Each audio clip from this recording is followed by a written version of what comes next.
Hello అండి, ఇదిగోండి pant project అని బాగానే వింటూ ఉన్నాం. కస్టమ్ మేడ్ అని, ఫ్రీ ఆల్టరేషన్స్ అని, కొంచెం ప్రీమియం ఫ్యాబ్రిక్స్ అని. సో బాగానే మంచి మార్కెటింగ్ అవుతుంది. సరే ట్రై చేద్దామని ఒక ఫార్మల్ ప్యాంట్ది ట్విన్ బండిల్ కొన్నాను. అంటే 2 ప్యాంట్స్ వచ్చాయి. 5,000 రూపీస్ అయింది. కొంచెం ఎక్స్పెన్సివే. సరే చూద్దామని పెట్టాను.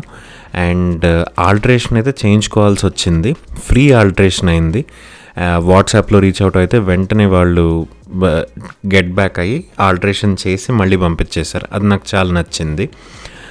ప్రైస్ విషయానికి వస్తే కొంచెం హై ఎండ్ అనే అనిపించింది. 5,000కి 2 ప్యాంట్స్. అఫ్కోర్స్ ఇంకా చాలా ఎక్స్పెన్సివ్ ప్యాంట్స్ ఉంటాయి, బట్ కొంచెం ఎక్స్పెన్సివ్ సైడే అనిపించింది. అండ్ ఫ్యాబ్రిక్ కూడా నాకు ఓకే, ఇట్స్ ఫైన్ అనిపించింది, కానీ అంత సూపర్ అని అయితే అనిపించలేదు. ఇవైతే నేను ఫార్మల్ ప్యాంట్స్ గురించి చెప్తున్నాను.